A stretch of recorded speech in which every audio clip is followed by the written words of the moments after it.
Well, thank you first of all for your time. I really appreciate it. I know you're super busy, so I'll try not to take up too much of your time. But um, welcome to Brap Life.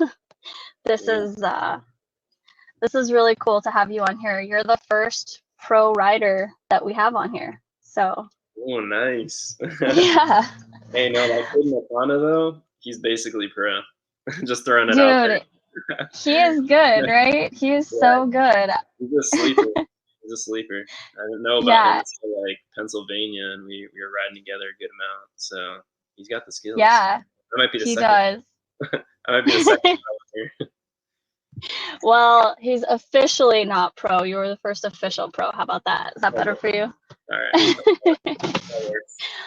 Um, so let's just jump into it. So how did you get started riding? Like what prompted it? How old were you? All of that. Uh, I mean, it's kind of. I would say it's like probably a pretty typical story for the most part of like anyone who's at this level of riding. It was just I was like 4 years old. My dad had me on like a little electric pocket rocket bike and then put me on like a CRF 50 and I just graduated my way up like as I got older, got on a 65, a 150, 250, and it happened pretty quick. I would say like me graduating up on the bikes, like usually it was like before I could even touch the ground on each bike. Like I was on the 150 and I couldn't touch the ground, but I was riding it. Or like the 250 I rode for like one season, barely could barely touch the ground, and then got onto a 500, was riding that forever. Yeah, I was on a 500 when I was probably like 14 years old or something like that, a CR 500. So I Jeez. rode that for like years, but yeah, pretty typical. Like my dad, just he rode his whole life, and ever since he was a kid, he like figured out any way he could be on a dirt bike. And his parents didn't like buy him a dirt bike, so he just had to figure it out. And he's a kid. When you're a kid, when you want something, you just go after it like crazy. So that's how his lifestyle was. Like he was on dirt bikes, he was surfing, snowboarding, like doing all the action sports. So when he like raised me and my brother and sister, um, we were all just on this. It was the same thing. Like he got us into all that. So yeah, 4 years old on a dirt bike, can't touch the floor, like no training wheels or anything. My brother actually, because I have an older brother, he's like 10. He's like almost 11 years older than me. But Wow. so when I was like 4 years old, he was like 14 or 15, Mhm. and he is like pushing, like he's holding the back fender of the 50, just like, and I can't even touch the ground, and he's just like pushing me off, and I'm riding around just like around the street and stuff. But yeah, I pretty much just like rode my whole entire life. Like we'd go out almost every single weekend in the winter. So here in Southern California, you can only really comfortably like camp and ride in the winter. So because it's not a harsh winter here, but the summer is just so brutal. So it's like Mhm. it's over 100 degrees every single day in the desert. And I know you. I don't know if you've experienced it. I know you were like here for a bit, but Mhm. Well, I'm from Arizona originally, okay, so cool, yeah. yeah. Like the summers in the desert are just brutal. So Yep. we pretty much Yeah. like ride every weekend in the winter and camp. So I just like we just mess around. I had buddies that would come out too, like my dad's friends had kids that were like my age. So we'd all just like mess around on Jawbone, which is like my local spot in Southern Mhm. California. Mhm. And then like pretty much all winter or like all summer, we just like drain the carbs on the bikes and just prepare them for storage. And all summer we just go do like water sports. So we'd like go to the beach, go to like lakes and stuff, go like wakeboarding, surfing, water skiing, Mhm. all that kind of stuff.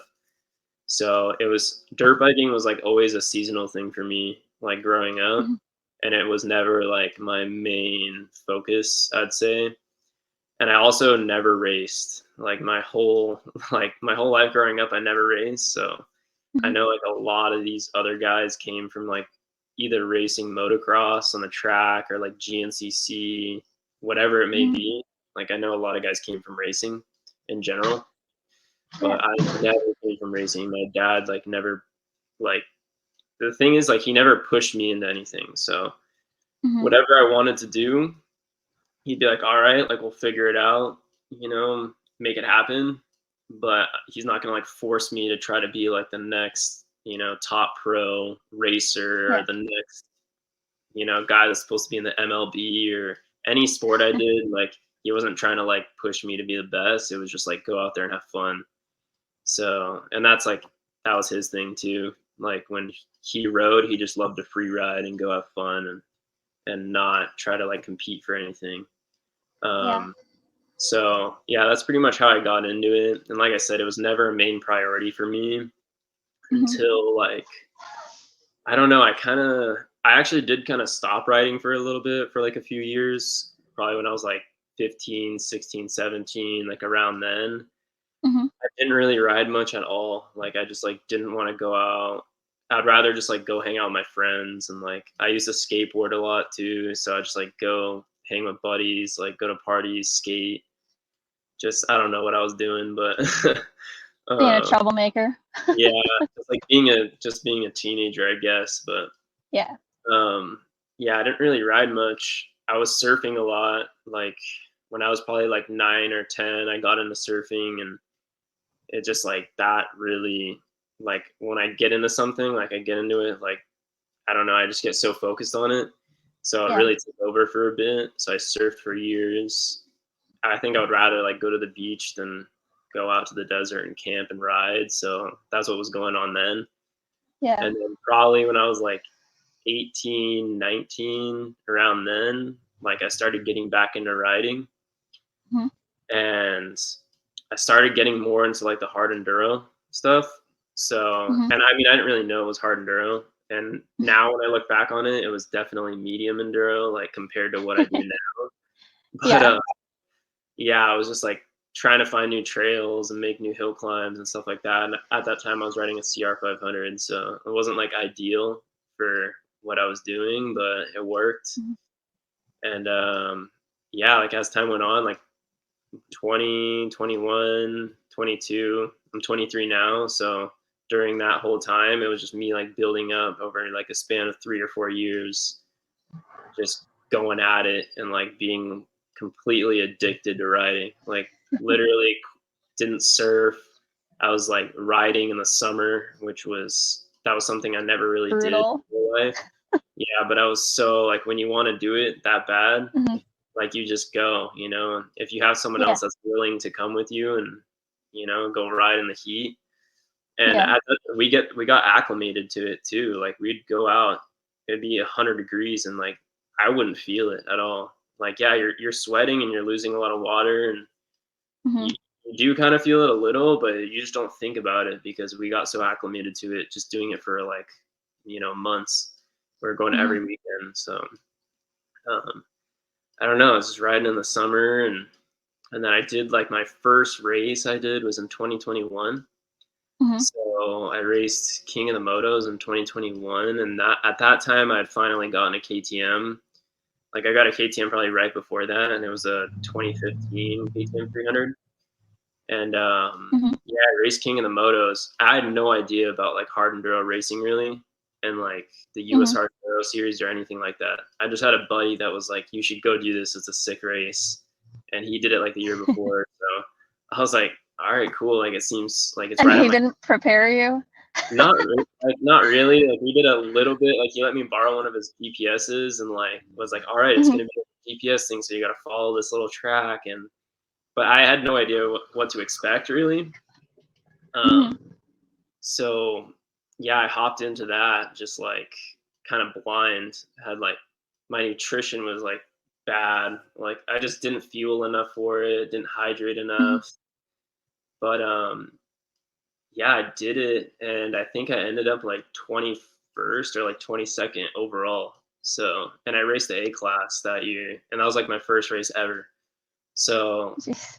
I don't know. I felt like it was okay, but I didn't think it was like really that good. But then a lot of people were just like, "Dude, how you basically almost got in the top 20 on your first race ever," and it was King of the Mhm. Motos.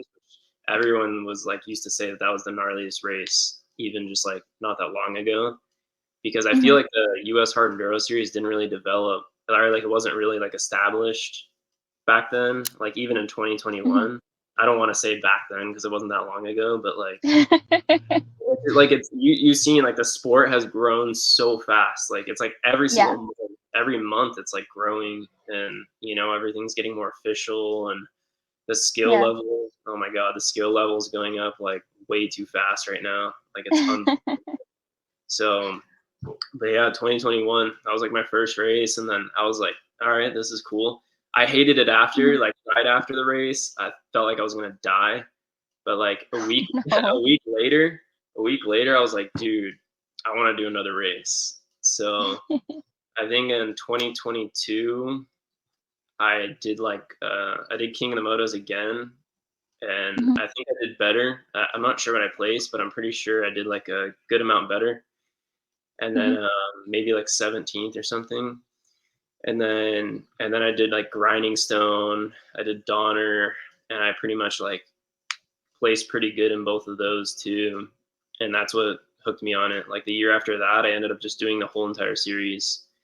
So, and then this year, did the whole series again in the pro class for my first pro year. And it's pretty much until present day now. So, yeah, like I would say pretty consistently since I was 4 years old till now riding.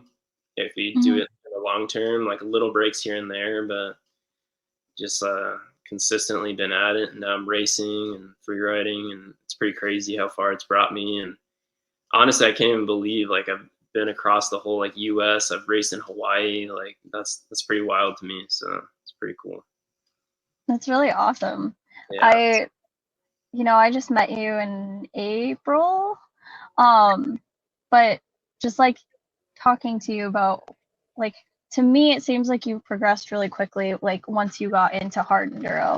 Um, I feel like there's not a whole lot of people who progress that quickly, at least that I know of. I haven't heard everybody's stories, but the stories that I have heard. And so I think that's really cool that you did that. What kind of like made you want to get into like hard enduro type stuff? Like you said you were looking for new trails, but like did you have people who were doing it around you and just kind of like you got into it, or was it something you were like watching and you kind of wanted to do, or I never like watched it really. What's actually crazy is like when I was young, my dad used to like put on Romaniacs and stuff. Like he had like Mhm. it was like a CD. So like he'd put on Romaniacs on like a TV that was in our RV, and like we didn't have any Yeah, like there was no like internet or anything or like Wi-Fi. So he yeah, just like put the CD in, and we just watch like the old Romaniacs, like where Jarvis was like beating people by like hours because he was just the yeah. best back then. It was probably like 2012 or 2013, 2014, around then. Hmm. So I used to watch it a little bit, but I just didn't know anything about it. Like I didn't know. I was just like, oh, they're like riding dirt bikes like we do, just on the trails and stuff. So I Yeah. didn't know it was hard enduro. I Hmm. had buddies, like I had two guys that were at the time they were better than me for sure. Hmm. That they'd kind of drag me around and take me on trail rides, but I don't know. Like now, I just don't consider it hard enduro at all. I feel like back then maybe it was like a little hard enduro, but we would Hmm. just like all we would do is just like make a big loop. Like we just have like Hmm. all our coolest trails basically, and try to link them all together. And also, when you ride a spot like Jawbone, like and you grow up riding there, it's kind of hard to not be riding hard enduro. Like you just naturally get into it because like how gnarly the terrain is. Uh, Yeah. so I don't know. Like I think it was just a combination of buddies and just the way I grew up, and then when you do like new stuff or like something hard and you get through it, it's just that Hmm. satisfaction of like getting through it and getting all the way to the top of the canyon or the top of the hill climb, and it makes you Yeah. want to do it again. Yeah. So like I said, it's like you get hooked, or like you get the itch, and you just like have to keep doing it over and over and over. So and then when you do it so consistently, like I get bored, so I'm just like, oh, I don't want to do the same trails anymore. Like let's do something more, or let's go Yeah. try something harder. So um a combination of like me getting bored with our same trails and, just seeing new lines. I don't know. And then I got like new bike too. So the new bike made a big difference, like going from the Honda to a KTM. Uh, Mhm. that made a huge, huge difference in my riding because I already learned how to ride pretty good on the Honda, but it was like Mhm. a 2001 CR500. So it's like pretty much the worst bike ever for like trail riding. Like it's so bad. Like now when I go back and ride it, I'm like, dude, like everything is off. Like the suspension sucks, the geometry of the bike, like it's just crazy. Vibrates like crazy. It's a kickstart. I don't know. When I got in the KTM, that made a big difference, and Mhm. yeah, so that definitely upped the progression. And yeah, I'd definitely say like the people I was riding with definitely influenced me to like get into hard enduro. A Mhm. couple of my buddies, and then just as time went on, and I started watching like YouTube video, or actually a lot of it was Instagram. So like I would go on like whatever, like Tristan Hart's Instagram and like stalk, like go way down on his page and be like, see what he was doing like in 2020 or 2019 when he was younger, and Yeah. like my local guys that are like retired now, like Kyle Redmond, Corey Griffunder, like those guys, I would stalk their Instagrams. And I remember I always followed them for like a long time. And that was Mhm. before I even had the Psycho Enduro page. Like I just would follow them like on my personal page and like just always thought it was cool and knew that they rode kind of like where I did in the desert. So yeah, I'd always seen it and ridden with people, but it not until I started racing and like, because when I went to go race, then I saw like I'm like, holy crap, like Tristan Hart like finished King of the Motos, like he finished the 2 laps as quickly as I finished 1 lap. And so like I couldn't even believe, I was like, dude, this is insane. Like these guys are riding on a whole nother level. So when I went to go race, that opened my eyes up to like, what, there's a lot more to this and there's a lot more that's Mhm. possible. And so I Mhm. would say like 2021 is where it really started to like click for me. And I really, really got into hard enduro, like in 2022, especially just like going at it and just realizing that there's levels to it. And not everybody really knows. Like they see everything on social media, and they see a pro like doing a hill climb or going up some waterfalls and stuff, and they think that, oh, it's whatever, like it's easy, they could do it. But not until you see these guys like riding in person, Mhm. you don't realize like how high the level is and that there is levels to it. And it's everything looks smaller on camera, so it's a lot more Yeah. it's a lot more inspirational, and like it opens your eyes up a lot more when you get to see the stuff in person. So I think Yeah. the racing helped me with that, and then Mhm. also being able to ride with the pros, like just like free riding with the pros actually made like the biggest difference for me. So Yeah. the first pro I ever rode with was Tristan, and that was like in his prime, like maximum prime. Like he was literally beating people by hours. Like he was like lapping up until like fourth place at some races. Like I think it was like maybe Jeez. 2022. So 2022, Tristan Hart was like deadly, super deadly. Yeah. So I got to ride with him at my local spot. Mhm. Uh, that was a massive eye opener for me. Like honestly, I didn't really know like how good he was, and I didn't know much about him at that Mhm. time. I'd met him, and I'm just like all right, like I'm gonna take you on a ride, and like I bet you're gonna think some of this stuff is hard. And it was just like crazy. Like I looked at his tire too, and he had like this gummy tire that was just like basically like torn to shreds, and he was like starting Jeez. the ride on that tire, and I thought he was gonna suffer. I was like, dude, there's no way you're gonna go on this ride with that tire. Like you're not gonna Mhm. get anything. And I was really very wrong. Like went on that ride, and he just like ran laps around me all day, like on stuff that I ride all the time, and I thought that I was good at.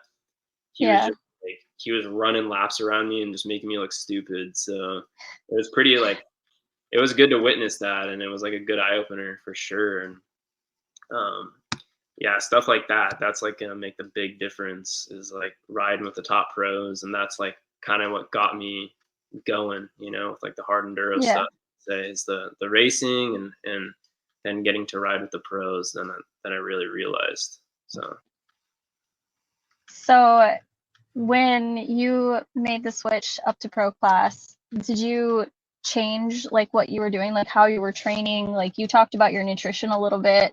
Like if you don't mind sharing, share what you're comfortable with. But like what changed for you with all of that? Like did you really change like right away, or was that something that happened later down the line?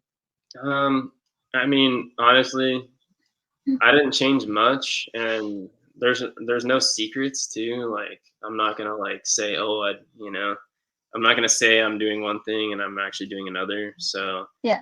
I'm pretty open to like sharing what I was doing, and I've done it in the past. I've shared with people before. Hmm. Um, yeah, not much changed. I mean, I want to say I was actually training more and had a way better training program when I was in the A class than I do now.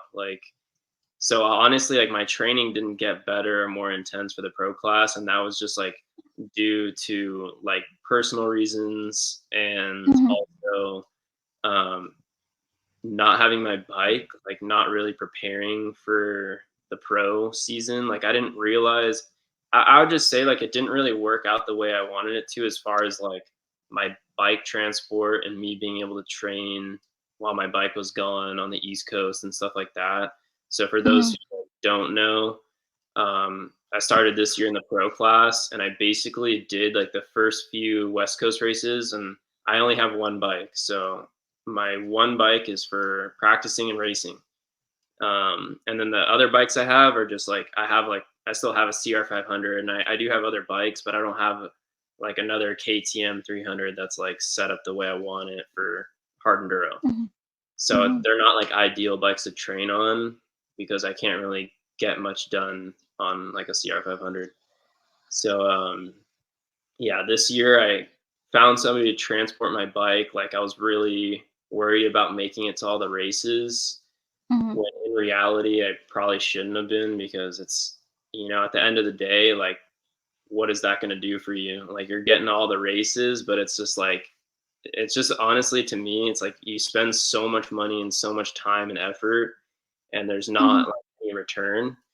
And Hmm. a lot of people say like, yeah, if you want to be pro and be factory, like you have to go to all the races. But Hmm. if you're doing it by yourself, like you're not going to be able to sustain it. Like it's not sustainable because it takes years and years. So that means you have to be going to all the races for years and years and years and be Hmm. progressing at like a pretty good rate. Hmm. So I kind of just like, it was like this year was just a big like learning year for me. I Hmm. did a lot of it on my own, and so yeah, I got someone to transport my bike. I did some of the West Coast races, and then I didn't go to Moab, but I got someone to take my bike to Moab, and then from there, someone else took my bike to all the East Coast rounds, Hmm. and then took it back to Silver Kings. So basically, from Moab all the way to Silver Kings, I didn't have a bike. So during that That's a time, long time. yeah, I was like months. So during that time, I like wasn't really training much. Like I was trying to go like mountain bike as much as I could and go to the gym and ride trials whenever I could, but it's just not the same. Like Hmm. I would show up to the races and just not be in like good bike shape, and I don't know, it wasn't right. So Hmm.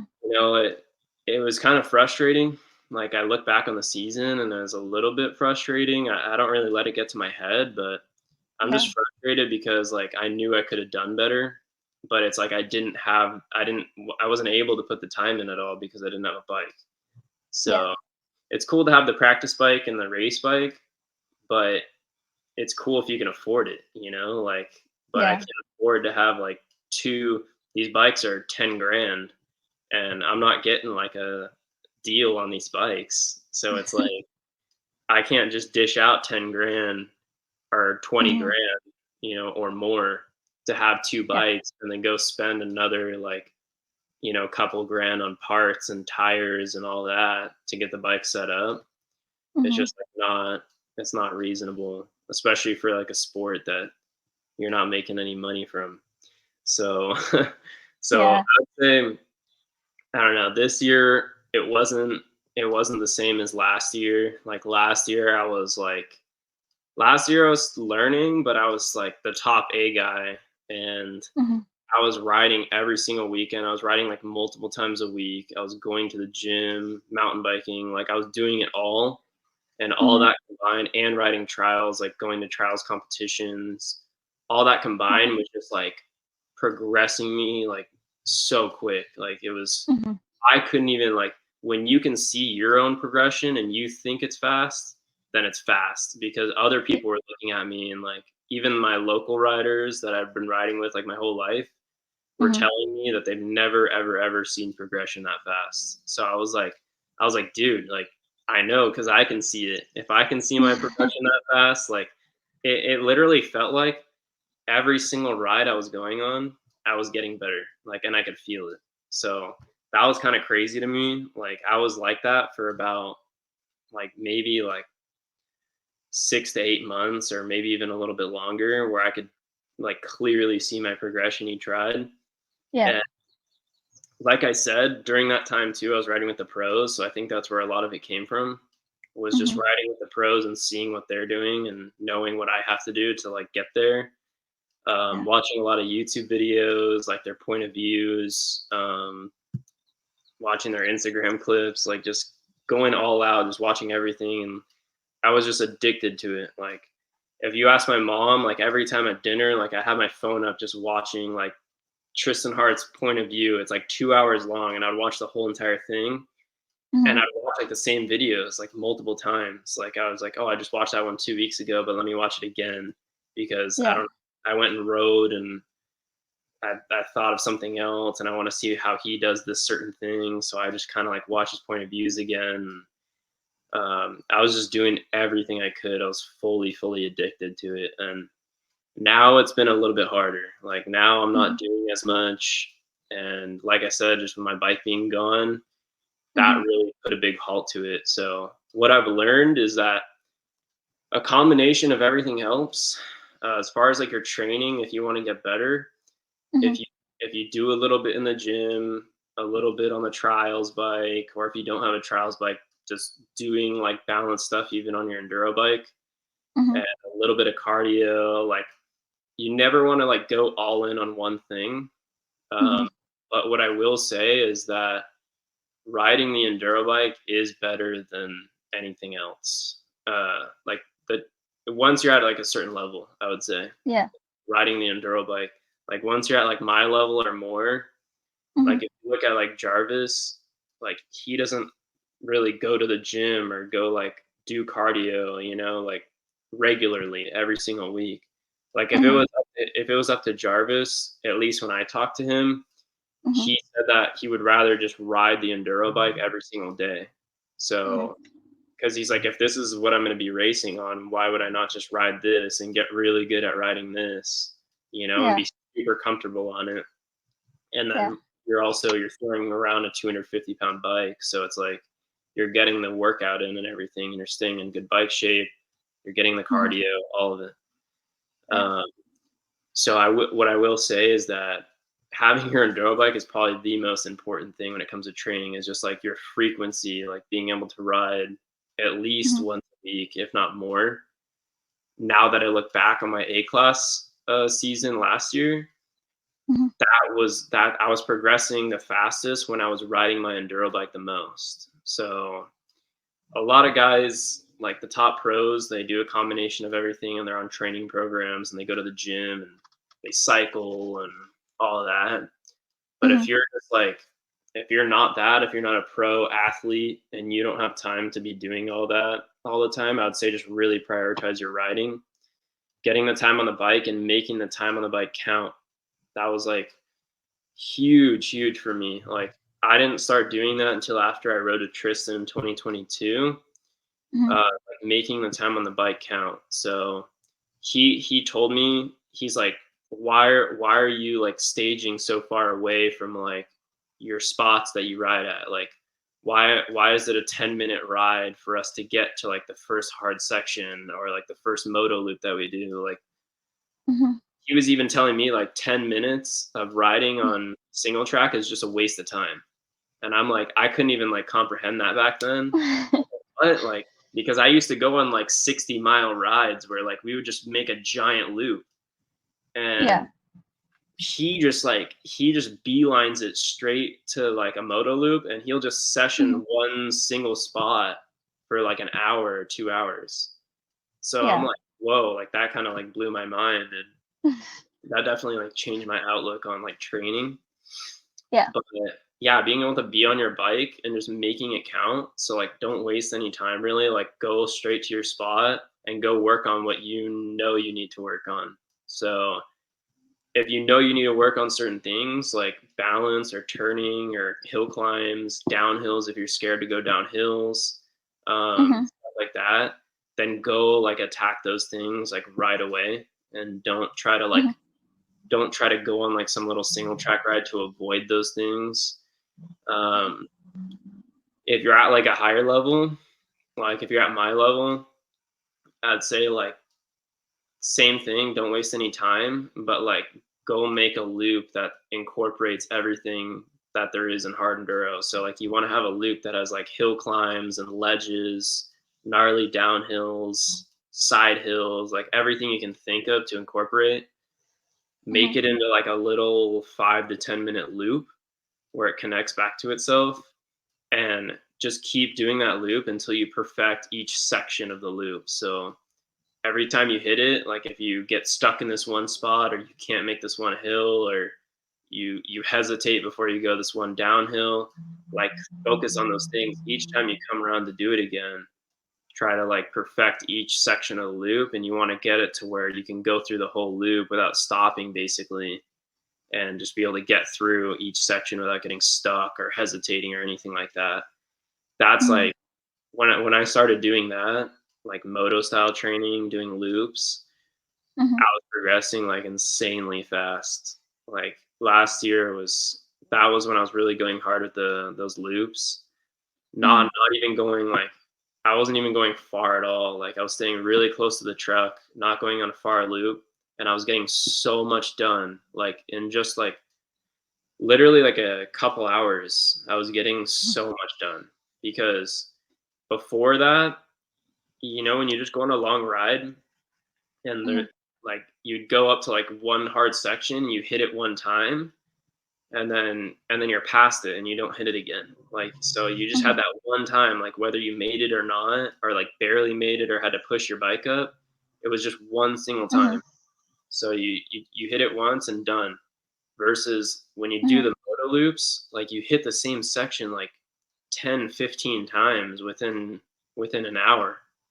So it's Mhm. like now you're really like you're perfecting it. You're perfecting it. Like you don't just do it once and hope that you can get it or not. Like once you're after you hit it 10 times in a row, you're like, okay, now I know like this is exactly how I run up to this spot. I'm gonna hit it Mhm. exactly in this spot. Like even if it's just like a tire width spot that you have to hit it to get it right, you Mhm. just do it. You just do it like that every single time. And then once you have that section perfected, then you start focusing on the next section. Like, all right, this is exactly how I'm going to hit this, because I remember when I came around the last time, I didn't hit it right, and then whatever, I Mhm. dropped my bike and I had to pick it up, and I wasted a bunch of energy. So that's Yeah. like I I'd say that's like the hardcore style of training. So I it think that that's really, like you said, though, it's a really good way to improve because I started doing that when I came to Maine. There's like this rocky little, it's a baby hill climb. For me, it's kind of a lot. And I started sessioning it. And so every time I go to that trail system, that's what I do because it's pretty much just flat and there's nothing really exciting there. But I just do that. If I only have a couple hours, I just drive out there and I'll just go up and down and just really focus on like my technique and everything. And it's really helped because when I have gone on trail rides with other people now, I am completely not scared of going on rocky downhills anymore. And that used to be like the yeah, bane of my existence. I used to like want to cry. And even if it wasn't super rocky, like the rocks could be like this big. And I was like, oh my God, no. And now it's not a big deal. So it definitely, I think, helps you progress a lot faster when you can session stuff like that and really focus on your weaknesses. So Yeah, for I like sure. that. Yeah, and when you session stuff too, that's scary for you, or like, it doesn't matter what level you're at, as long as it pushes you further, it almost like desensitizes you to like stuff Yeah, that's hard. So then like now what you thought was hard a month ago, if you keep sessioning it, now all of a sudden it's not hard. You're just used to hitting it. Now it's yeah, like, oh, the next thing, if it was rocks this big, then it's gonna be rocks that big now that are scary to you, and then you move up, you just keep making it, harder and yeah. harder. And then that's the thing with the top pros now, is Hmm. that they're literally desensitized to like To going everything. like 20-foot ledges and jumping off like 50-foot drops, because they've gone so hard in their training that they're like they can literally go side hill across a freaking cliff that's like 100-foot drop, where you only have a couple feet to side hill on it, because Hmm. they're so confident that they can do it, first of all. But second of all is that they're just desensitized to it. Like they've already done stuff like that that's just as gnarly. So it's Hmm. like, you do it over and over and over, and that's like kind of a good word for it, is like it desensitizes you. So then you start to think like, now what you used to think was gnarly months ago, it isn't gnarly anymore. Yeah, yeah, definitely. I still think rock gardens are pretty gnarly though. I haven't done enough of those yet, but Yeah. Once you do more, then it'll be easier. yes, I do. I think Tennessee will provide that for me. So Yeah, it's all rocks there. It never ends at TKO. And hmm. unfortunately, I'm not going this year because it's just a Oh really? yeah, it's just like too big of an effort for me to get there, get a bike Yeah. there. I already did like the whole East Coast, and Hmm. after I got back from there back home, I was like, all right, I'm not going back to the East Coast for a while. Like, it's just too much. It's too much. It's Yeah. too much money. And TKO is really fun though. Like, I did it last year, and I barely got my stuff there, and I made it happen. But I would say it's probably like the best East Coast race is Yeah. TKO. But it's just hard with it being close to Donner and stuff. Hmm. For me to go back and forth is just, it's way too much. So if I Well, if had you change your mind, you can race my bike. your bike's lower, You right? can. No, it's actually not. It Really? sits lower. It's got a lower seat, but it's not lowered. So Yeah, but it's just, if I was a freaking multimillionaire, then yeah, I would be hmm. like all the races. And it all just kind of comes down to money, I'd say. Yeah, So we all know, it just takes a which lot of money. sucks. So, I know it Yeah. sucks, but that's why I'm trying to work. And I'm building a business right now, and I want to have like that freedom. So I want to be able to make enough money to just go do whatever races I want to do, and be comfortable. Not be working for someone else. And it's Yeah, just what it takes. definitely. It's what it takes. So you see a lot of the top guys, they're able to do all this because they just have like really good financial support from like family and friends and local Hmm. sponsors. And it's really hard to get. It's really hard to get. Like, you really gotta work hard to get people to support you, especially in a sport that doesn't provide much exposure. And it's like, Yeah. typically if you have like local sponsors that are helping you out financially, like, they might not ever see a return on investment like in that Hmm. money, because the sport just doesn't provide that. But Hmm. yeah, it's just, that's like the biggest thing is money. So it's always money issues, trying to get to all the races. And but I'll be a Donner, just not TKO. Yeah. And honestly, next year too, if depending on how things go, I mean, I might not even do any of the East Coast rounds, just because Oh it's wow, like, yeah, it's just like there's a way too lot. much. It's way too much. So I've already Yeah. talked to sponsors and my local dealership and stuff, and it's hard. Like, it's hard to get them to dish out anything to like help. Hmm. Even with a good social media following, and even if you're doing good at the races, it's, you got to be like the top guy. Like, you got to be in that Yeah. five, and it's really only like the top four, there are like yeah, like the top 4 or 5 guys are the only ones that are making like half decent money that are Mhm. like, and they're on a factory team. The rest of the Mhm. guys under that, like even guys that have factory sponsorships, aren't even making enough money to like live on. So it's Mhm. like, if you're not going to make enough money to be able to even live on, like as a factory rider, technically factory, you know, the guys that aren't in the top 5 but are still factory, Yeah. you know, how are you going to do it as a privateer? You know, like go Mhm. spend thousands and thousands and thousands of dollars getting nothing in return, basically. I mean, I love to race, and it's super satisfying, and I'm always stoked after, and it's really good for me to go out and go challenge myself, go do something hard, like physically Mhm. and mentally. Um, but it's too much, like financially. So Yeah. probably like next season, I haven't talked about it too much, but I think next season I'll probably just stay on the West Coast and just I'll Mhm. still be in the pro class, but yeah, I'll probably just be like a West Coast guy. Yeah. Just stay close to home. Yeah. I Yeah, mean, it's not easy, especially with everything costing so much. Gas is ridiculously expensive, and I went across the country 3 times this year, and the amount of money I spent in gas alone is just ridiculous. that's insane. That's crazy. Yeah, Goodness. I mean, like I make good money, but it's hard because then I sacrifice a lot in time to make the money that I make, and then I don't have as much time to go out and ride like I want to, and so it's just you always have to make a sacrifice somewhere. It feels like, For and it sure. really sucks. Yeah, 100%. Um, Question. Next question. What's the next so question? it kind of ties in with what we already talked about, but so you focus a lot on training on the bike, especially. What about your nutrition? Like, what does your nutrition routine look like? It's always been the same.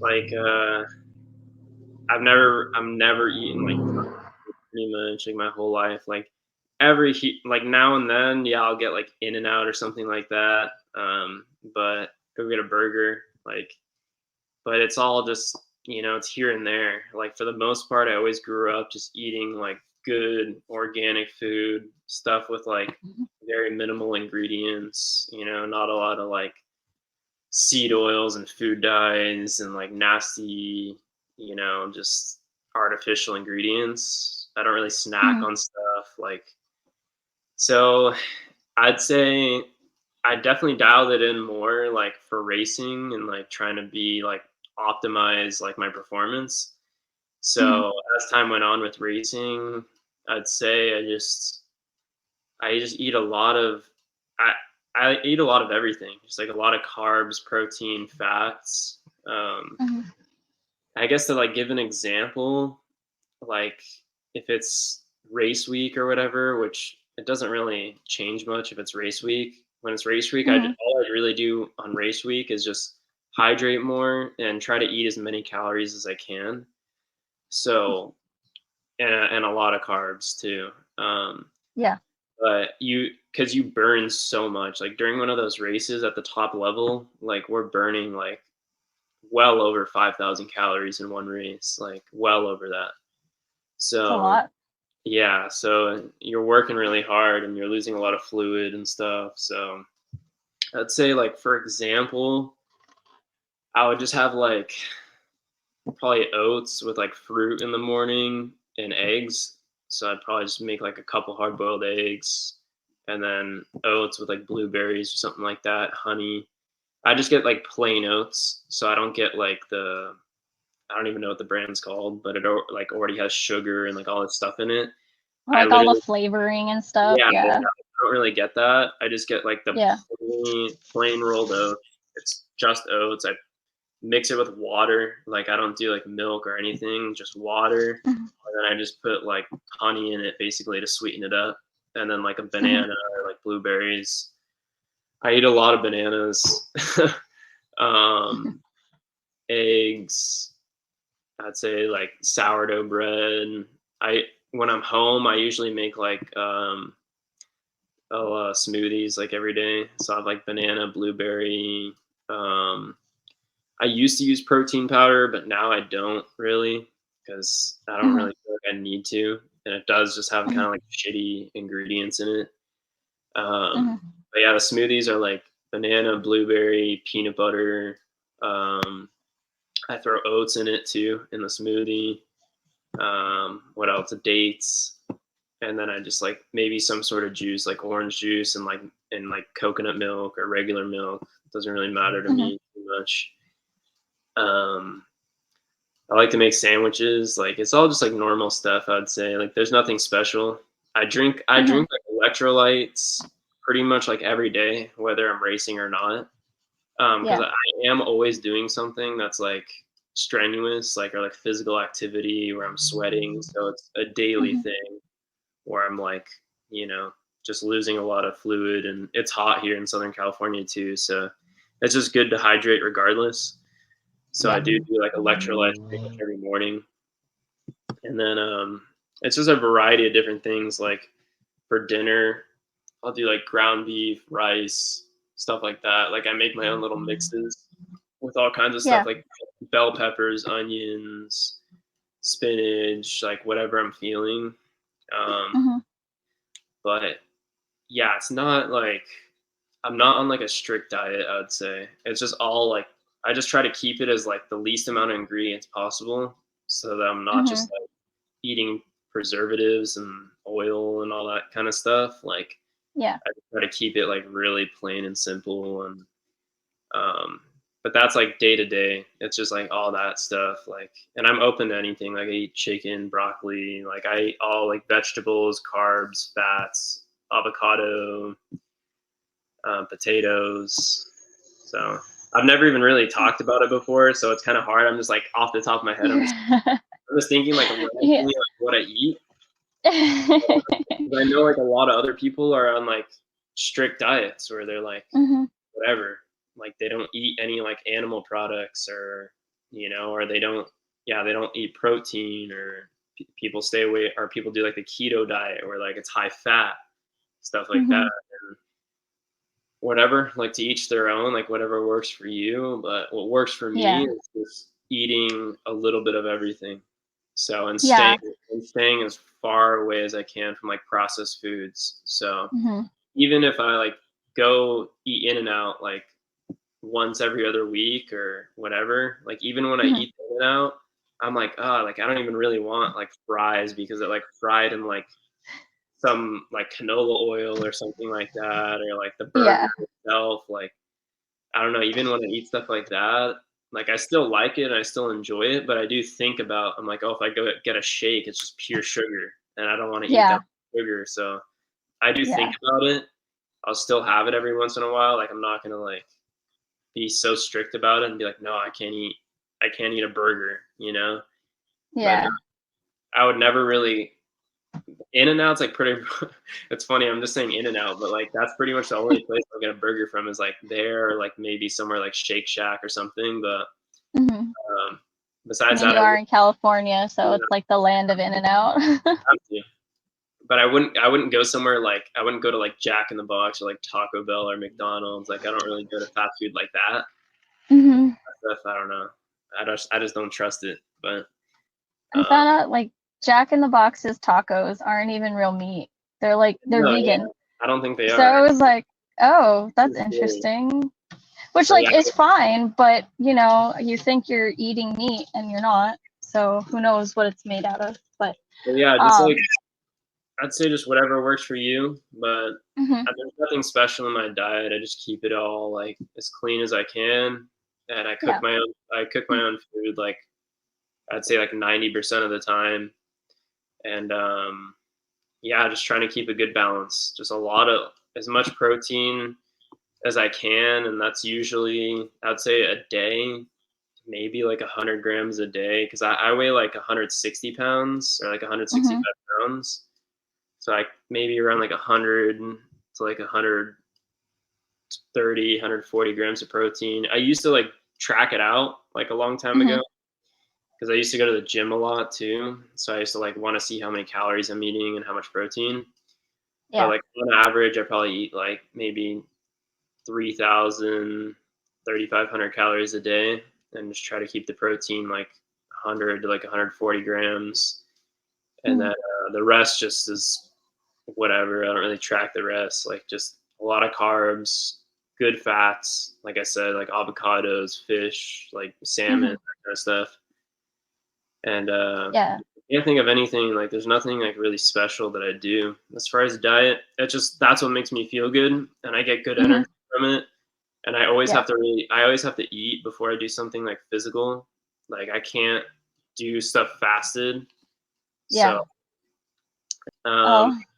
but yeah, nothing special. I know like a lot of the other top guys, like they do pretty similar. Like you'll see it like, at Romaniacs and stuff, like in between uh whatever like days or when they get to the pits, like they'll be eating like oats and blueberries and bananas, and they have gels, and like they just pretty much carve up, and then Yeah. like, but I've seen them before and after the races, like they still eat like protein and fat and all that, and carbs. So a lot of the guys that I see that are like at the top are all eating like pretty well rounded diets, I'd say. Yeah. Um, but you're definitely going to want to prioritize carbs, I'd say, like when you're closer to racing and during racing for sure. Like having, Yeah. carbs, like if you have the powder that you put in your bag, or you have the gels, or like something that's more liquidy that you can get down that has a lot of carbs and, sugar and stuff. You definitely need that during Yeah. races or like right before a race. Mm-hmm. So carbs are your friend when you're doing this like super strenuous activity. Like you need it. That's Yeah. fuel. That's gonna be your Yeah. fuel. So, but for For sure. recovery, and stuff, definitely like yeah, you need carbs after to like be able to retain water and stuff like that. But you also need protein. Like your muscles, they go through a lot of strenuous, movements, and when you go for that long, for 5 hours, 6 hours, and you just break your muscles down like that, like you need to have like protein and fats and stuff for Build it back all up. all your body functions, not just your Yeah. muscles, your organs and your brain, and for everything to work right. Like I'm a believer that you need like all that you need protein and fat and all that, but Yeah. but like good clean stuff. So Yeah. For that's where sure. I'm at as far Yeah. as nutrition. The whole point of asking these questions is just to kind of glean into like what different people are doing, and like you said, everybody's a little bit different, so like what works for you might not work for me, might not work for my friend. Yeah. But some people are still really new to all of this, and so just giving them more information is kind of like the whole idea behind this. And I've actually had some people message me after some of these interviews have aired and be like, hey, can you tell me more about like what they were talking about? So it's kind of cool that like to feel like we're actually really helping by just talking about the things that we do. And Yeah. again, kind of the whole point with all of this is to just get information out there. Even just talking about like what gets us into riding, like that's inspirational to a lot of people. Like, you started out as a kid, but it's really cool that, you had the progression that you did. And, that's going to be really inspiring to somebody listening to this. And so it's really cool to just kind of like hear what different people do. And so far it's been a lot of the same, but it's still cool to hear it. Yeah.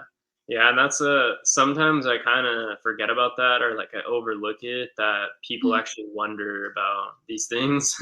Because for me it's like pretty normal, but I guess I can kind of see it because I do wonder sometimes, like whenever I'm wondering about something, I'm looking at like what the other guys are doing, or like whatever the top pros are doing, and I'm like, oh, Yeah. I wonder if they're using this on their bike, or I wonder if like how much they're doing cardio versus the gym versus riding the bike, or are they riding their trials bike, like all that. Yeah. So I do wonder as well, but I don't know, sometimes I just forget that like people have those kind of questions, and that like sometimes they're just too afraid to like ask. So Yeah, or sometimes people don't have the access really, I mean, I have a friend who likes to watch all this stuff online but doesn't really have the capability to get to races and interact with people. They like to ride their bike, but he's in the oil field and he can't really get a whole lot of time, out with people. His schedule doesn't really allow him to race. So, people like that, they don't get to talk to people like you. So True. That's why I'm doing it. I know. I like whenever I've had people DM me before, like on Instagram, and I pretty much like answer everyone's questions. Like even if someone has like a long question, it takes time out of my day, but I don't mind it too much because I do like helping people, and that's why like we go back to like the clinic thing. We were talking about the clinics a little bit. Yeah.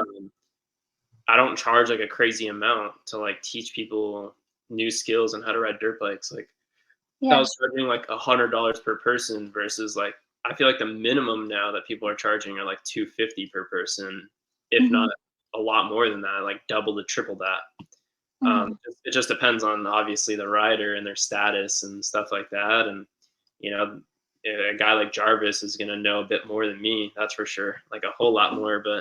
And a lot of people are like, when are you going to be able to get to ride with Jarvis? So like they're willing to pay, $500, $600 to go, with a class with him. But I'm not in it for like the money really. Like obviously like the money, it's nice to get money from like teaching people, but I'm just stoked to be able to even make anything to be able to like teach people and be able to get paid to ride. But as far as like Instagram, like if you have any questions on there, just like DM me and I'll answer it. Like it's not like don't be shy, you can't be shy. If you're shy and you don't ask, you'll never receive. So that's the thing. Like it's worth asking, and I've done it before. Like I've gotten, like I have phone numbers of like a lot of the top pros, and I'm not gonna bug them like crazy and ask them 1,000 questions. Like, if you do that and you just keep asking questions every day, then it gets annoying. But like you really think about what you want to ask, and it's like you think it's worth it to like ask, even if you don't think it's worth it and you just want to know, like ask.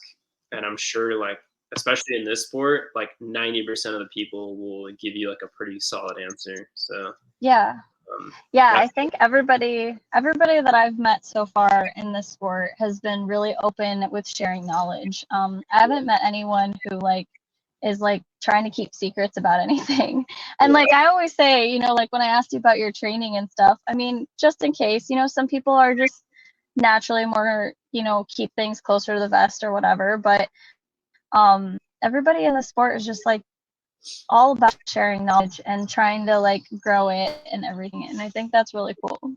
Yeah, it's unlike any other sport, I'd say. Like you're definitely not going to see that in motocross, even with dirt bikes. Like you won't see it in the top motocross. You won't see like all those top guys riding with each other and sharing knowledge and helping each other. Even like during races, like we're literally helping each other.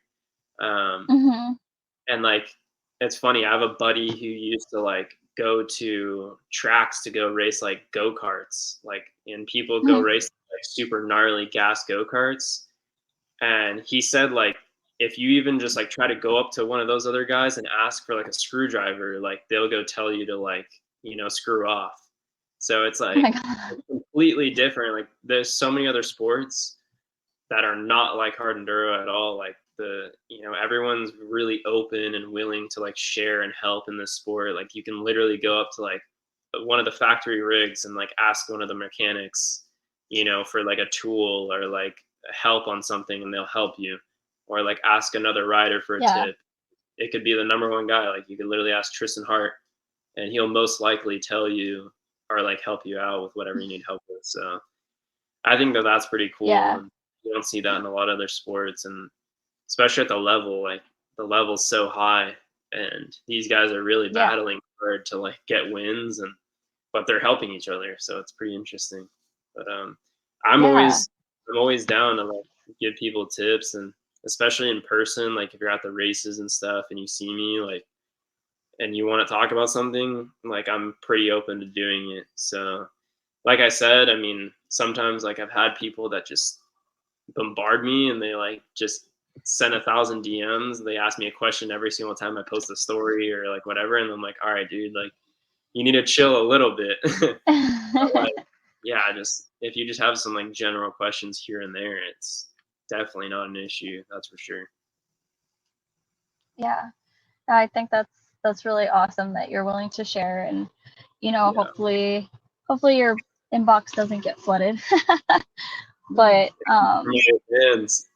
I but yeah, no, I just think it's really cool that people are willing to share. There's a lot of things that are, you talked about, there's not a lot of exposure in the sport right now, but I think there's a lot of people who are starting to really focus in on that and really change that. The hard enduro burros thing that's happening, and Yeah.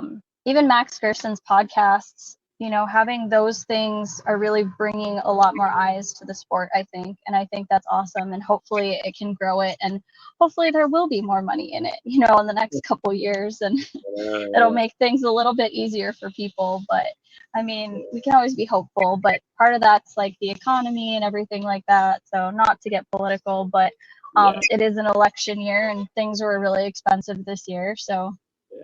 it's just kind of Yeah. kind of crappy.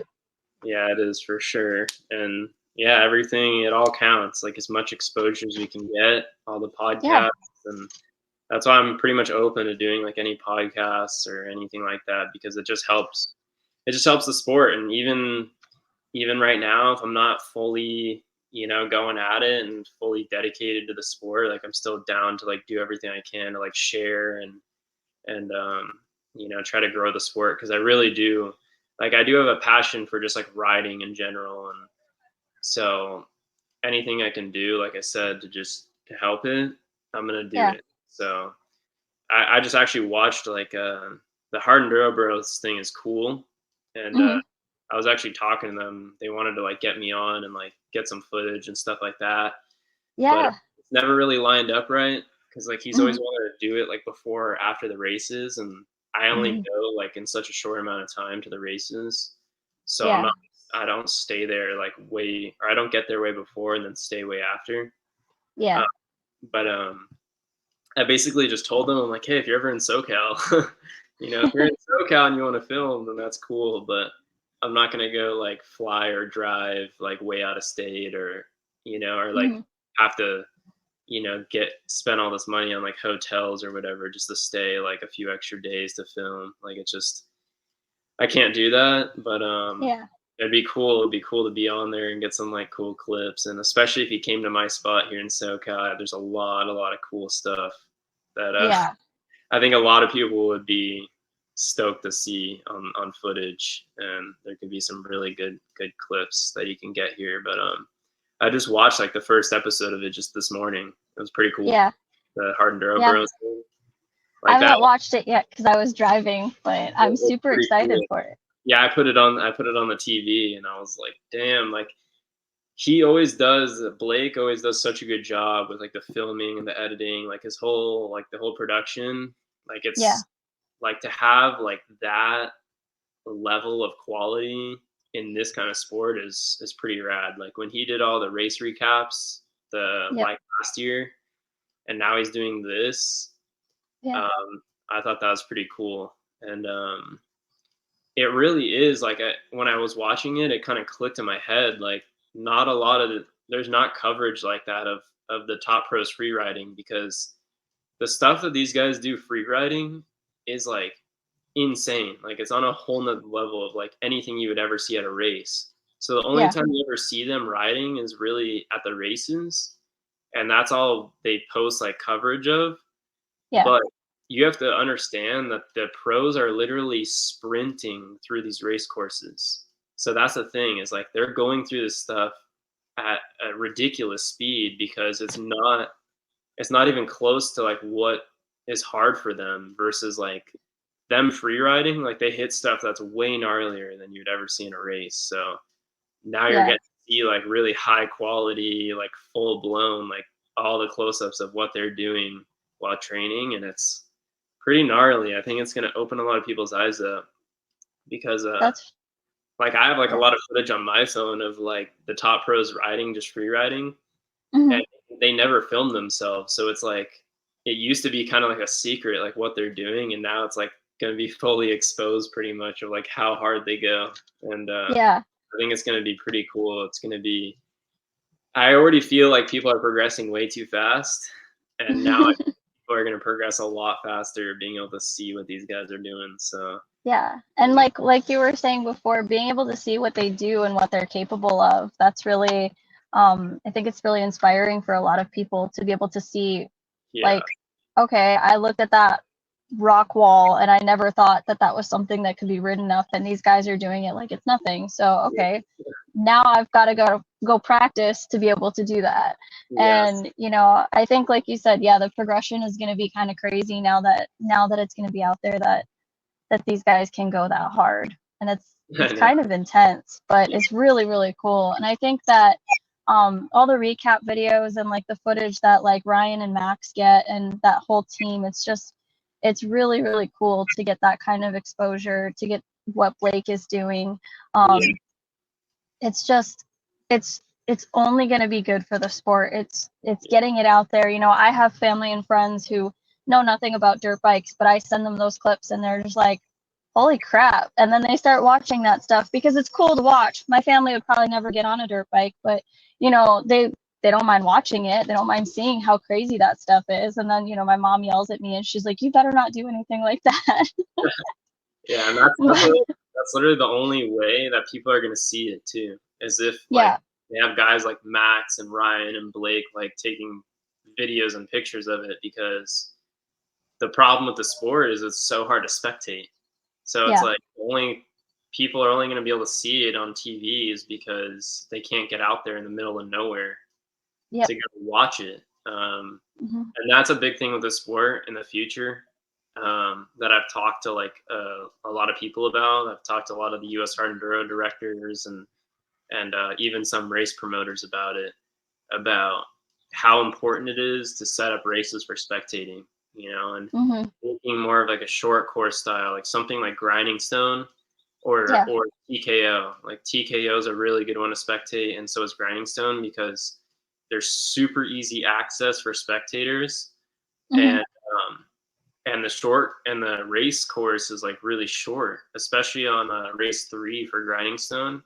It's so Yeah. short, like you can see the same rider like 5 or 6 times in like a Hmm. 30-minute period, because you see him once like right in front of you, and then you turn around to the other mesa and you can see him like going over there, and then they come back, like they loop back around. And you need to be setting up races like that so people get excited about it, and they're like, oh yeah, we're going to be able to spectate and not just see the start of the race and then never see the Yeah. riders again, or only Yeah. see one more time toward the end.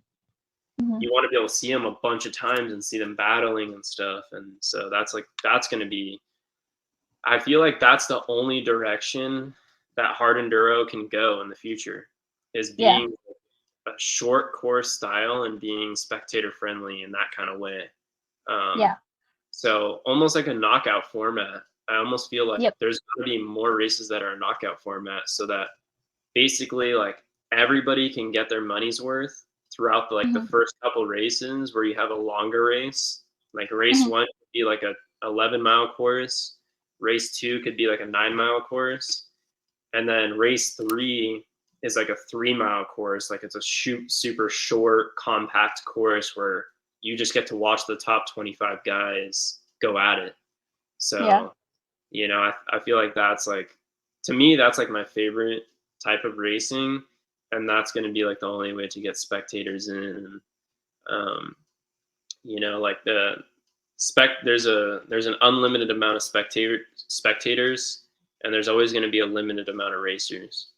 So that's Hmm. like, a lot of people have to take that into consideration, is you can have unlimited spectators. It's just a matter of how you set up the race and the Yeah. course and the access. So like the Yeah. access is super important. But Hmm. that combined with all the media coverage is the only thing that's going to be able to grow the sport, I think. And then obviously Yeah. like putting it all on social media, and then having people like me and all the other pros and anybody else who has like a good following, like promoting these things and getting it so that everyone can see it. So, Yeah. and then like you said, it's going to be the only way that maybe at some point people can start making money. doing Yeah. it. Yeah, So, for sure. I mean, if you look at how things have gone overseas, right? Like hard enduro has gotten really popular over there. If you look at some of the races, I mean, some of the races, what was it? Getson had like 10,000 people there. It was yeah, insane. and Getson is a Like, short course. It's a short course style. So it's like yep, it's exactly what I just explained. And that's what yeah, Getson is. And you saw how yeah, many people were at Getson Rodeo, like a yeah, crazy like, that was insane. I had that on the TV. I was showing my mom. I was like, dude, look at how many people are at this race. Like it's yeah. unreal.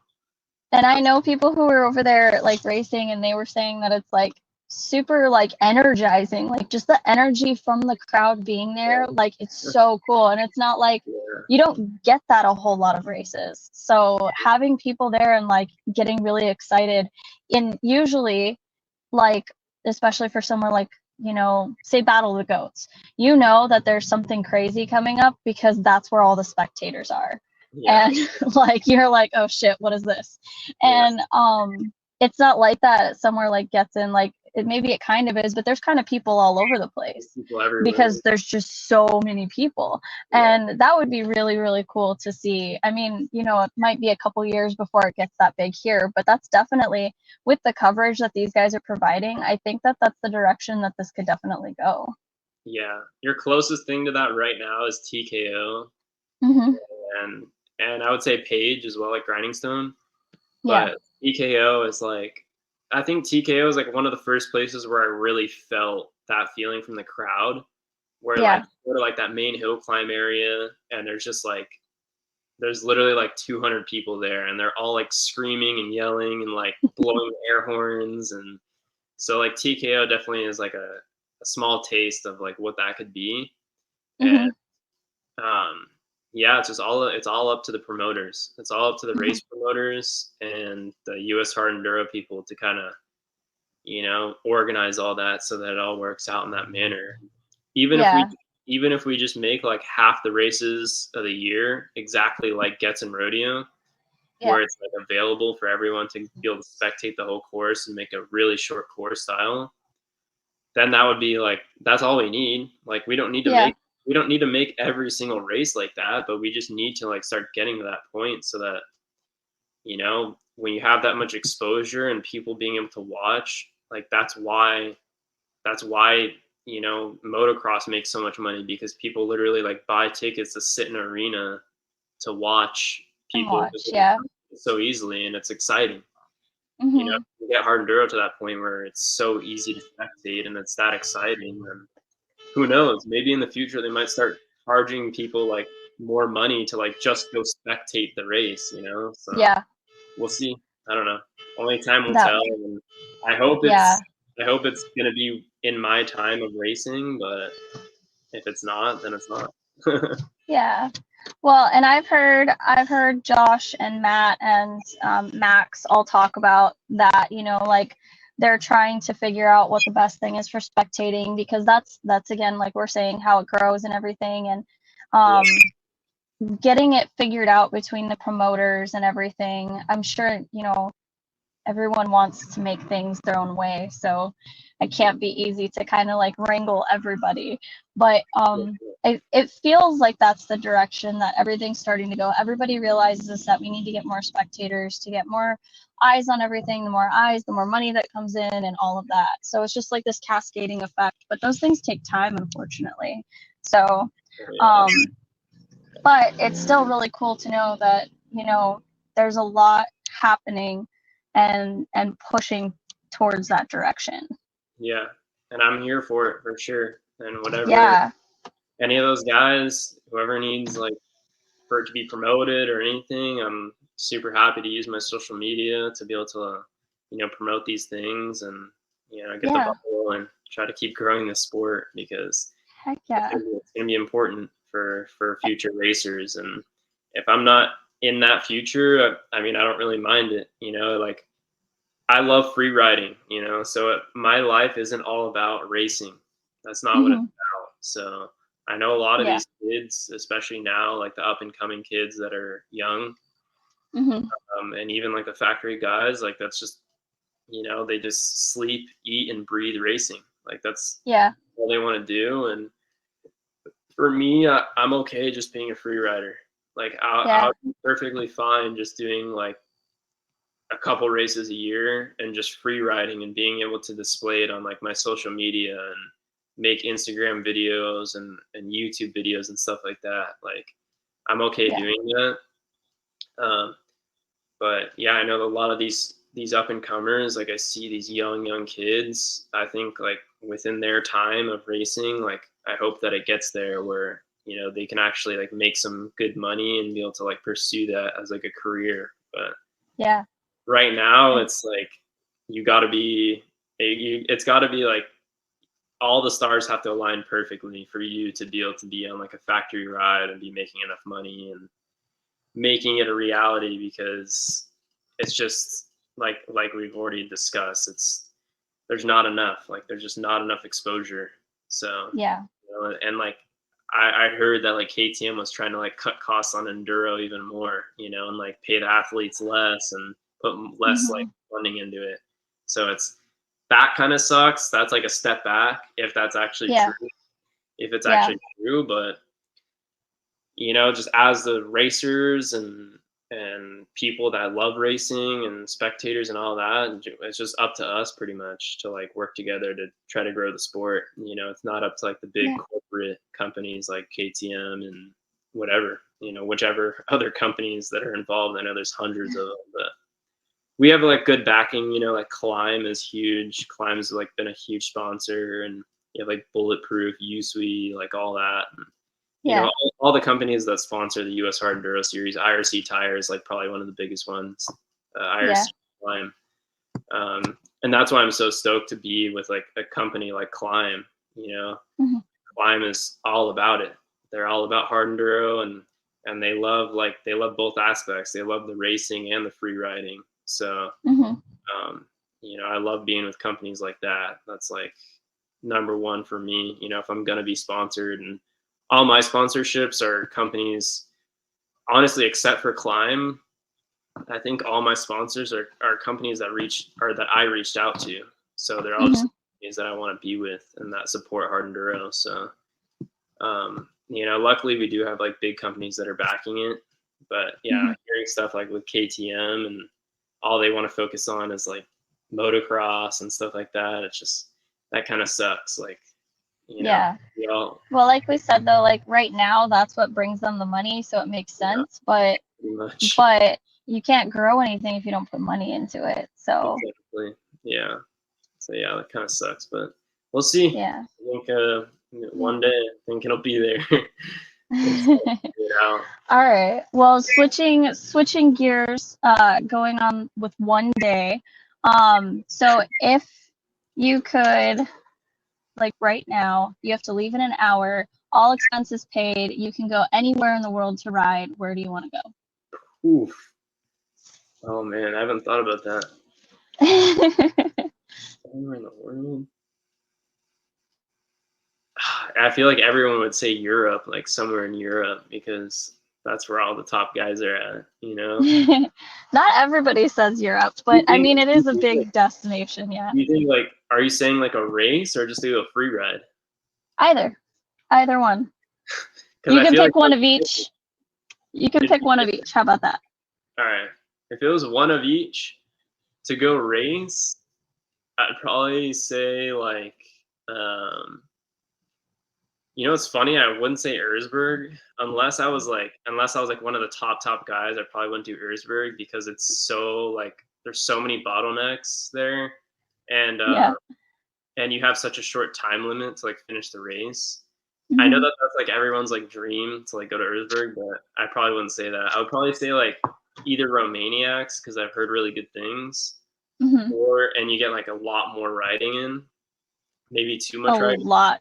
Yeah. Or I'd probably do like Sea to Sky because Jarvis said that was the best one. Yeah, Sea to Sky. There's been so many people that have talked about Sea to Sky on this podcast. It's ridiculous. I love that one. I think it's just so absolutely epic. Like the landscape is amazing. Yeah. So I think that would be the one to go to, probably Sea to Sky. If I was gonna go all expenses paid to go to a race, it'd probably be that. And then if it was anywhere in the world to just go free ride, I don't know. I've seen some sick spots in Italy that the pros train at. That would be pretty cool. Go to Italy to ride. But I don't know. I really want to. It's hard to say. I don't know. I know there's a lot of cool stuff in Canada too. My buddies up in Yeah. Canada, some cool stuff there. I don't I know. really want to go to Iceland. I feel like, Iceland? yeah, riding out there would be so cool. I don't know. I think I'd just say Italy. Italy? Italy's All pretty right. cool, and that's like I just seen like a lot of cool videos of those guys free riding there, Yeah. and it seems like there's some cool spots. So probably go there because I know like there's also other spots like there's that place like Andorra or something like where all the trials guys ride. Oh, Like, in Spain. yeah, Spain. So like Spain, Yeah. like so that's kind of like at least you wouldn't be too far away, maybe Yeah. or something Yeah. too. So if I'm already in Europe, I'm already in Italy, try to go to Spain and go ride those spots. Go try to see if I can get lucky and see Tony Bow or something.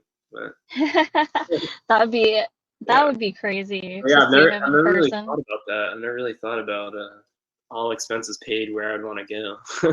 Yeah. Those would probably be places. I'd say sea to sky and either like Spain or Italy to go ride, like free ride my enduro bike. Yeah. So I'd be Those are pretty. good choices. Yeah, I like it. that'd be I sick. like it.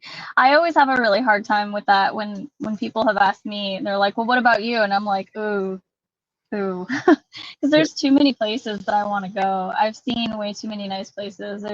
Yeah, There's parts of Brazil that are absolutely gorgeous, and Panama, and like I said, Iceland, um, like Vietnam. Like Vietnam's supposed to have some really cool riding out there, so I want to go everywhere. So yeah. I don't think I would ever think Iceland, but I know Iceland is like a nice, like it's really like pretty there. yeah, I just wouldn't think to ride a dirt bike there. yeah. Well, I think it's Dirt Tastics, does a women's ride there like every year, every other year. And just seeing the pictures from that was really, really cool. And then I had a friend go over there last year and sent me videos, and I was just like, it's freaking gorgeous there. And like I've always wanted to just go, but then now knowing that you can ride a dirt bike there, I was just like, yep. Yeah. Because now all of my vacations are based on dirt bikes. Like if I can't ride my bike, I don't want to go. Yeah. That's funny. I'm slightly obsessed, but Yeah. I think I still do that though. Like even if I can't ride my dirt bike somewhere, I'm always like looking around where I'm like, oh, that'd be a sick spot to ride. Like yeah. if I went anywhere without my dirt bike.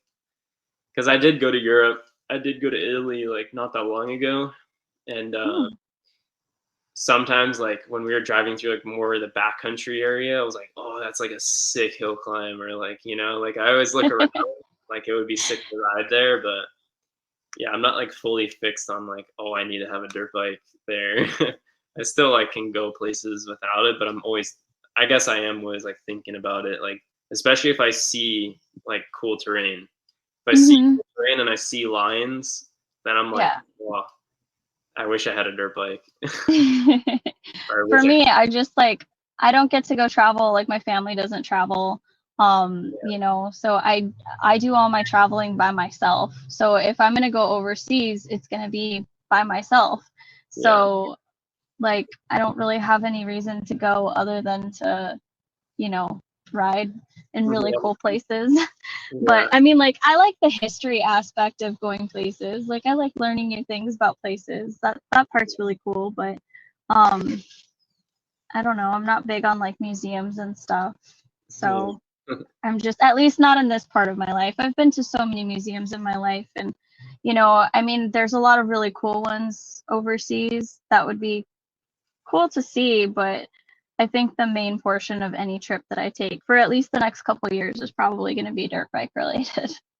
So, nice. but unless other people want to go with me, and then I'll probably do less dirt bike stuff, but depends on who I go with. But that's cool.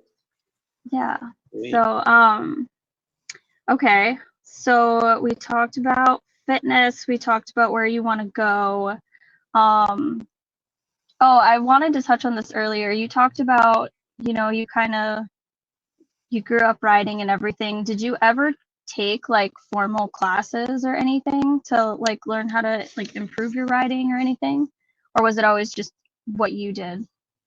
No, yeah, I never took any classes. That really wasn't a thing. Like when I was younger, I feel like, Mhm, especially for enduro, like there was no mhm. like clinics or anything or classes going on, Yeah. at least that I knew of. And I don't know. I feel like I just had a lot. I was surrounded by a lot of like good riders and good people, and my dad was a really good rider too. And uh, Yeah. So you so didn't really need that. yeah, I didn't really need it. And like I said, he wasn't really pushing me. Neither of my parents were pushing me to be like go race or go do better. Like they're just like go Hmm. have fun, and if you get better while you're having fun, then cool. But they weren't like gonna go invest and like trying to get me to become like a top rider or anything like that. That wasn't really a thing. So Hmm. yeah, no classes. I never did anything. I did do like this was just like recently though, like a couple of years ago, I did do like a Jarvis Hmm. clinic because he was like here in SoCal. Yeah. So I did go to that. Hmm. Um, I'd say I definitely did learn like a couple things, but not much. Like I felt like I everything he was talking about I knew pretty well, and like every time he would demonstrate it, like it's just something that I could do like second nature. Yeah. So Yeah. during that time, it was just it wasn't that long ago. I think it was right at the beginning of last season, so Okay. right before King of the Motos. We Uh, had very different experiences with that because I learned so much that I couldn't retain everything that day. And I also, my bike broke that day because my clutch gave out, but Dang. that was my TTR. So, Oh yeah, but yeah, I know. I noticed like I was watching other people in the clinic, and they were mhm, more intermediate, beginner, and I could tell that they weren't able to take everything in because it was too much yeah. information, like you said. Uh, Hmm.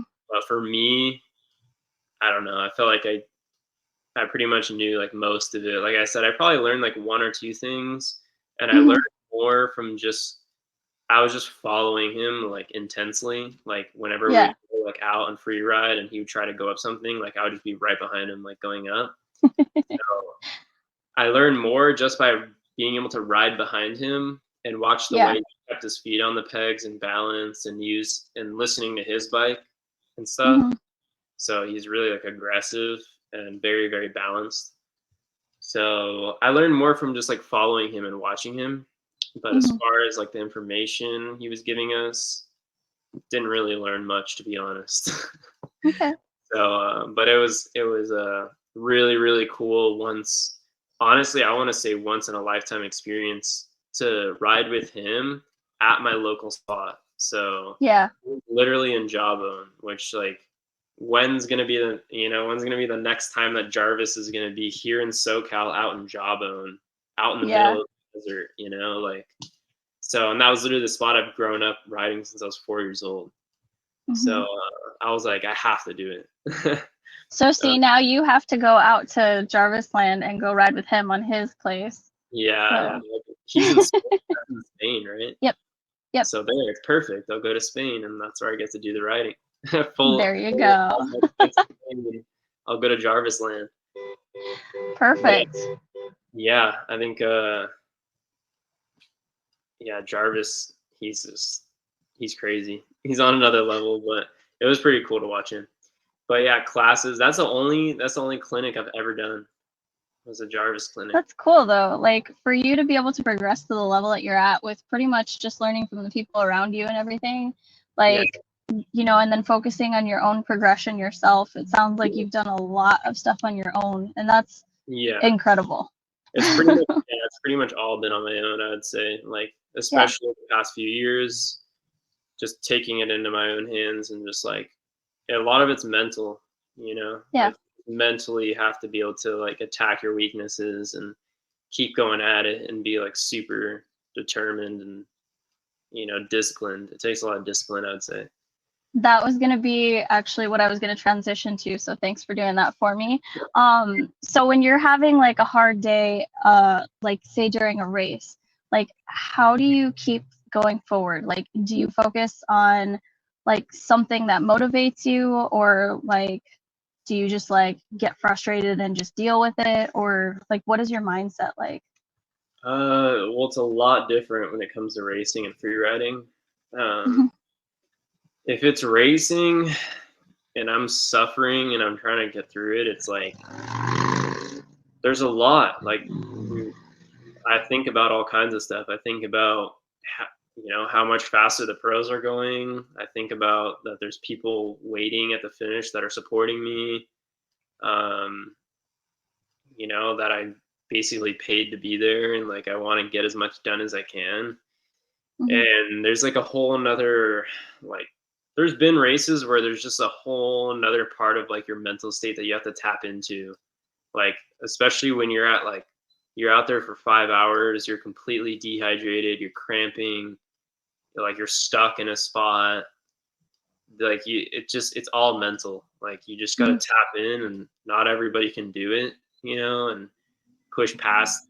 It sounds kind of funny, but like you gotta push past like the pain, and you just gotta Mhm. keep going. And to be at that limit, I think it's really good for you mentally, because like once you are done with that and you've accomplished it, then it like afterward you think about it, it kind of like unlocks a new part of like your mental where you're like, okay, I can do stuff that's really, really physically and mentally difficult. And now Mhm. whatever, now if I go to work and we're doing something hard, I won't really think it's that hard, especially if it's nothing compared to what I just did during that race. Yeah. So racing is different. Like free riding, it's easy because you didn't pay to be there really, and there's no one watching you. There's no cameras on you. There's no one waiting for you at the finish, like whatever.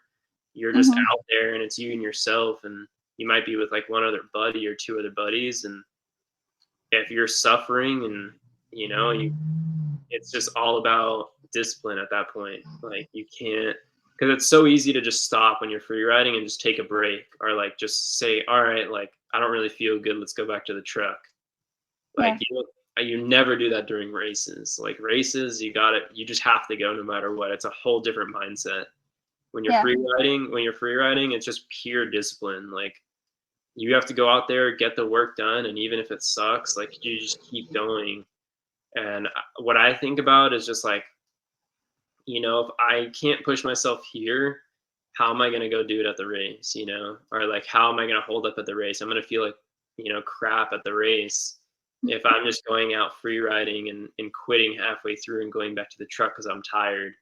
Like, I have Mhm. to like, go out there and actually push myself to where I don't, to where it's super Yeah. uncomfortable. And you just kind of Yeah. got to embrace the suck and be super disciplined. Yeah, a lot of it's mental. Like, and I think a lot of other of the top guys would agree that, Mhm. especially once you get to a certain point, I think maybe when you're intermediate to beginner, Mhm. I think there are definitely going to be like physical factors that are limiting you. But Mhm. once you get better, like you're more like an A to pro rider, it's pretty much all mental. It's like literally 90% mental. Yeah. So, um, and I think that just comes with time. With time, like the more you do it, the more races you do, the harder you push yourself free riding, the more just shitty situations you get yourself into and get out of. That all Yeah. is like that's all building your mental strength and your discipline. Mhm. I've noticed it like firsthand at the races where there's like younger kids like that I'm battling with. Like I'm battling with kids that are literally like 6 years, 7 years younger than me. Like they're like 16 years old. I'm Yeah. 23 and I'm literally like neck and neck and these kids are like beating me. And but it gets to a point, hour after hour during the race where it's like, all right, now Mhm. you're at the 4 hour mark, like how much longer are you gonna last? And Mhm. you get to like 4 or 5 hours Mhm. and 5 hours in, now all of a sudden they break because they're just Mhm. not, even if they're physically messed up, like I'm not doing good physically either, but it's mental at that point. Yeah. So I notice a lot with the younger kids is they don't have like very strong mental capacities. So I feel like that's like the advantage I might have on some people is that I even kind of saw that. I don't know if that was like the case with that kid Makana, but Hmm.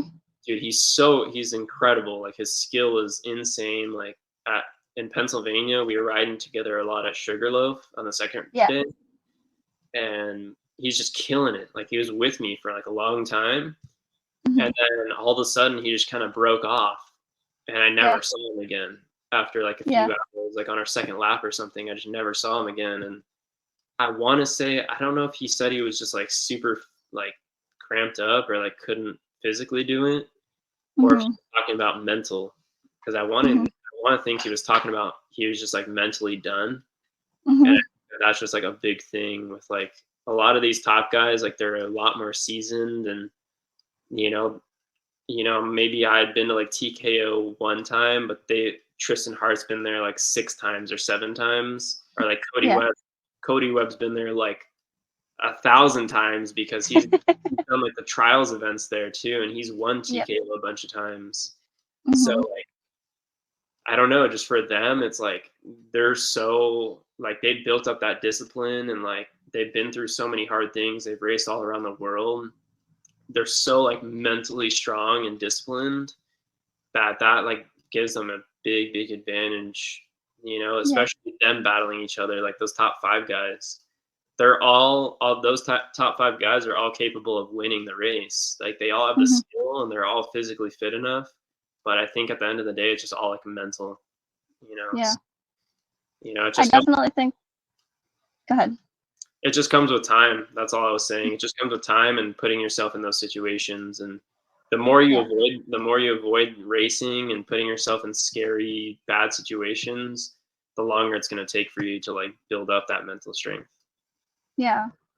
Yeah, that's something that I've worked on in my personal life over like the past year and a half is really changing my mindset and like it was really funny that you said embrace the suck because that's something that I've been around the military since I was really young and that's something that like they honed in on me Yeah. like when I was younger and that's what I've kind of like embraced again lately is like when I'm going out and I'm training on my bike at least twice a week now and it's there are days when it's really really hot here and it's like so humid and I don't do humidity well but I'm still making myself go out there and do it and session those hills and whatever it is that I'm working on that day and it's just like Yeah. I'm not racing yet but I do want to get to the point where I can do hard enduro and I think that that's just for me it's working on that discipline like you were saying so Yeah. I'm really glad to hear you talk about that because that wasn't something that I've had anybody really say out loud and it's just like okay well I think that this is something I should be doing so Yeah, no, discipline is huge, and it's always going to be the hardest. Like on those days where it's super hot and humid, and you don't want to go. mm-hmm. And when you do go, or just the days that you're tired, you don't want to go on a run or go to the gym, and you Mm-hmm. do go. All it's like the law of accumulation. Mm-hmm. So the every time you do that, every time you go and you didn't want to go, it's all going to accumulate, and then at some point you're going to get to race day or whatever, you're going to go on that ride with someone that's better than you, or you'll get to a point where it's all going to build up and it's all going to count for like that certain Mm-hmm. thing. So it's all going to Yeah. accumulate. It accumulates. Your body's going to remember those things, those times where you were tired or whatever, and it Mm-hmm. just accumulates and you just keep getting stronger.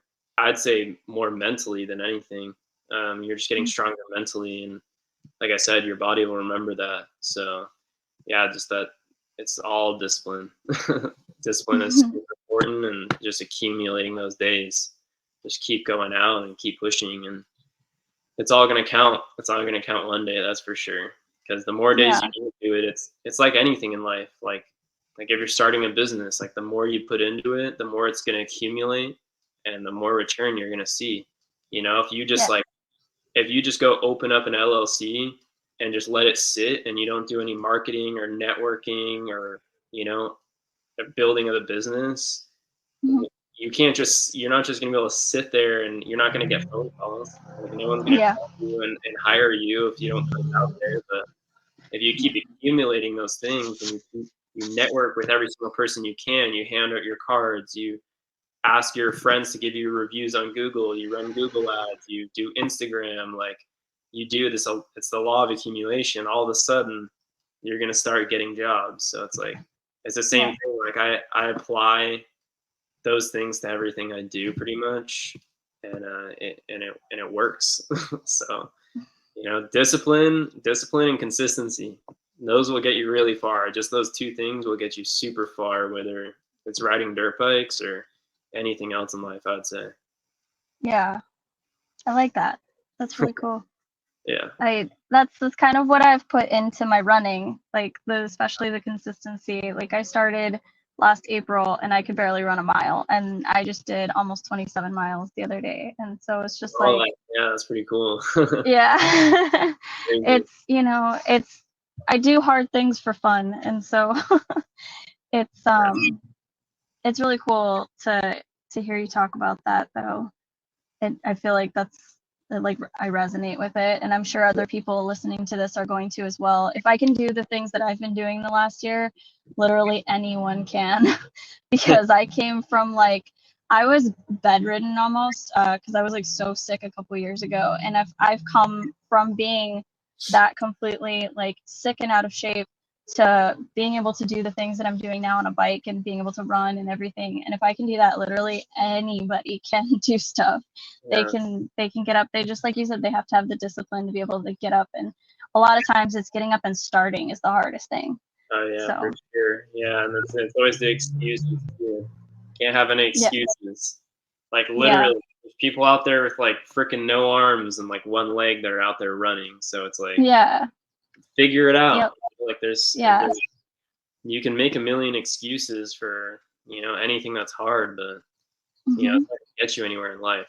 So definitely not gonna be disciplined making excuses. That's for sure. Exactly. So, yeah, that's super important. Well, in our last few minutes, is there anybody you would like to thank, shout out, anything like that? Yeah, I mean, honestly, just all the people that have helped me get here at this point. I mean, honestly, the biggest support is just like my mom. Like, I kind of do like sometimes every once in a while on posts, like I'll just do hashtag like factory mom, because that's like, that's like the best thing ever. Factory mom and dad. Like for a lot of other people where their parents support them is like, it's the behind the scenes. Like not a lot of people know it, but a lot of the support comes from like family. And so that'd be like my number one, my mom. And then just everyone else, like, you know, the dealership that's been helping me, Magnum Motorsports, my suspension guys, like Conflict Suspension, Climb, like everyone that gets me all set up with everything I need, all my parts, gear, that stuff is huge. And then just other buddies that just make it happen at the races. Like I'm always carpooling with people and staying, you know, splitting Airbnbs, and you know, it's pretty crazy. It's pretty crazy the things that we do to like just get to these races and be able to make all this happen. But besides that, I mean, the social media and everything, all that stuff I've done a lot on my own, you know. So, but yeah, big shout out to Factory Mom for supporting for supporting the ride. That's the number one right there. That's awesome. I love it. Well, thank you so much for your time. I didn't mean for us to go this long, but we got started talking, and sometimes this happens, but it's really cool. You gave a lot of really great insight, so I really appreciate it. Cool. Well, I hope a lot of people learn from this stuff, and I hope you learn something. And I'm always for sure glad to share whatever I know. So just ask me the questions, and I'll answer. Awesome.